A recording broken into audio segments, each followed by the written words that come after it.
പ്രത്യേകിച്ചും അതിജീവിതയ്ക്കെതിരായിട്ടുള്ള പരാമർശത്തിൽ Rahul ഈശ്വറിനെ cyber police ഇപ്പോൾ കസ്റ്റഡിയിലെടുത്തു. ചോദ്യം ചെയ്യാൻ വിളിപ്പിക്കുകയായിരുന്നു. ഡാൻ കുര്യൻ ചേരുന്നുണ്ട്. ഡാൻ, എന്തായി അവിടുത്തെ നടപടിക്രമങ്ങൾ? ലഭിക്കുന്ന സൂചനകൾ അനുസരിച്ച് അന്വേഷണ സംഘം, സൈബർ പോലീസിന്റെ പ്രത്യേക സംഘം രാഹുൽ ഈശ്വറിനെ വസതിയിൽ നിന്ന് കസ്റ്റഡിയിലെടുക്കുകയായിരുന്നുള്ള സൂചനകളാണ് ലഭിക്കുന്നത്. ഇരയുടെ ഐഡന്റിറ്റി വെളിപ്പെടുത്തുന്ന തരത്തിലുള്ള പരാമർശങ്ങൾ രാഹുൽ ഈശ്വറിന്റെ ഭാഗത്തു നിന്ന് തുടർച്ചയായി ദൃശ്യമാധ്യമങ്ങളിലും അതോടൊപ്പം അദ്ദേഹത്തിന്റെ യൂട്യൂബ് ചാനലിലും അടക്കം അദ്ദേഹത്തിന്റെ ഫേസ്ബുക്കിലൂടെ അടക്കം സമൂഹ മാധ്യമങ്ങളിൽ ഇരയുടെ ഐഡന്റിറ്റി വെളിപ്പെടുത്തുന്ന തരത്തിലുള്ള പരാമർശങ്ങൾ തുടർച്ചയായി വന്നതിന് പിന്നാലെയാണ് രാഹുൽ ഈശ്വറിനെ നിരീക്ഷിക്കാൻ തുടങ്ങിയത്. അതിനുശേഷം രാഹുൽ ഈശ്വറിന്റെ പരാമർശങ്ങൾക്കെതിരെ യുവതി പരാതിയുമായി രംഗത്തെത്തുന്ന ഒരു സാഹചര്യമുണ്ടായി.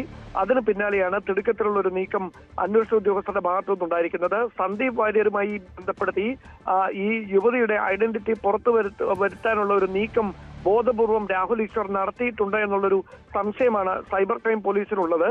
അങ്ങനെയാണ് ഈ രാഹുൽ ഈശ്വർ ഇത്തരത്തിൽ ഒരു പരാമർശം നടത്തുന്നതിന് പിന്നാലെ സൈബർ ഇടങ്ങളിൽ യുവതിയുടെ ചിത്രങ്ങൾ ബോധപൂർവം പ്രചരിപ്പിക്കുകയും വാട്സാപ്പിലൂടെ ഈ ചിത്രങ്ങൾ അയക്കുകയും ചെയ്യുന്ന സാഹചര്യം ഉണ്ടായത്. ഇതിൽ കൃത്യമായ ഒരു ഗൂഢാലോചന നടന്നിട്ടുണ്ടെന്ന് സൈബർ പോലീസ് നേരത്തെ കണ്ടെത്തിയിരുന്നു.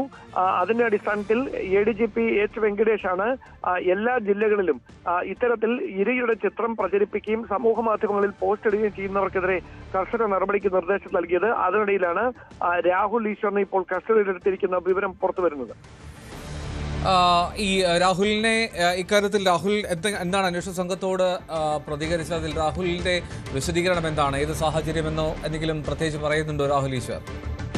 അത്തരം സൂചനകളൊന്നും ഇതുവരെ ലഭിച്ചിട്ടില്ല. നമുക്കറിയാവുന്ന കാര്യം, ഇന്ത്യൻ പീനൽ കോഡിലെ സെക്ഷൻ 128 അനുസരിച്ചടക്കം 2 വർഷം വരെ തടവ് ശിക്ഷ ലഭിക്കാവുന്ന കുറ്റമാണ് ലൈംഗിക പീഡന ആരോപണങ്ങളിൽ ഇരയാകുന്ന വ്യക്തികളുടെ ഐഡന്റിറ്റി, അവരുടെ മേൽവിലാസമോ അവരുടെ വീടിരിക്കുന്ന പ്രദേശത്തെ സംബന്ധിച്ചോ അല്ലെങ്കിൽ അവർ ജോലി ചെയ്യുന്ന സ്ഥാപനത്തെ സംബന്ധിച്ചോ അങ്ങനെ അവരെ ലൊക്കേറ്റ് ചെയ്യാൻ കഴിയുന്ന തരത്തിലുള്ള ഏതെങ്കിലും തരത്തിലുള്ള പരാമർശങ്ങൾ പൊതുമധ്യത്തിൽ നടത്തിയാൽ അതിനെതിരെ ഇര അതിജീവിത പരാതിയുമായി രംഗത്തെത്തുന്ന നിയമ നടപടികളുമായി മുമ്പോട്ട് പോയാൽ അത്തരം നടപടികൾ ആരുടെ ഭാഗത്തു നിന്നാണോ ഉണ്ടാകുന്നത് അവർക്കെതിരെ 2 വർഷം വരെ തടവ് ശിക്ഷ ലഭിക്കാവുന്ന തരത്തിലുള്ള കുറ്റം ചുമത്തുന്നതാണ്. അത്തരത്തിലുള്ള വകുപ്പുകൾ നിലനിൽക്കുകയാണ് ഈ ഗുരുതരമായ തെറ്റ് സംഭവിച്ചത് എന്നതാണ് എടുത്തു പറയേണ്ട കാര്യം. വ്യാപകമായ സൈബർ അധിക്ഷേപമാണ് യുവതിക്ക് നേരിട്ടത്. അതിനിടയിലാണ് യുവതിയുടെ പരാതി ലഭിക്കാനായി കാത്തു നിൽക്കാതെ തന്നെ പോലീസിന്റെ ഭാഗത്തു നിന്ന് ADGP H വെങ്കടേഷിന്റെ നിർദ്ദേശത്തിന്റെ അടിസ്ഥാനത്തിൽ കർശനമായ ഒരു നടപടിയിലേക്ക് കടന്നിരിക്കുന്നത്.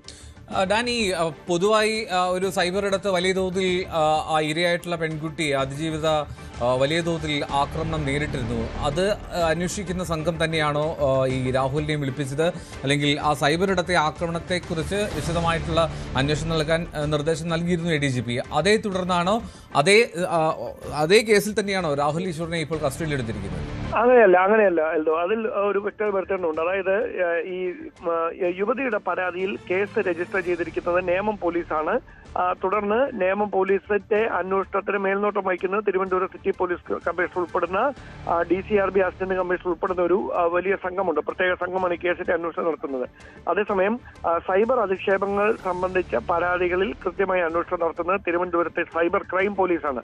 സൈബർ ക്രൈം പോലീസാണ് രാഹുൽ ഈശ്വറിനെ ചോദ്യം ചെയ്യാനായി ആദ്യം വിളിപ്പിച്ചത്. അതിനിടയിൽ കടുത്ത നടപടികളിലേക്ക് തന്നെ സൈബർ പോലീസ് കടന്നിരിക്കുന്നു എന്ന വിവരമാണ് ലഭിക്കുന്നത്. അങ്ങനെയാണ് അദ്ദേഹം കസ്റ്റഡിയിലായിരിക്കുന്നു എന്ന വിവരങ്ങൾ ഈ ഘട്ടത്തിൽ പുറത്തു വരുന്നത്.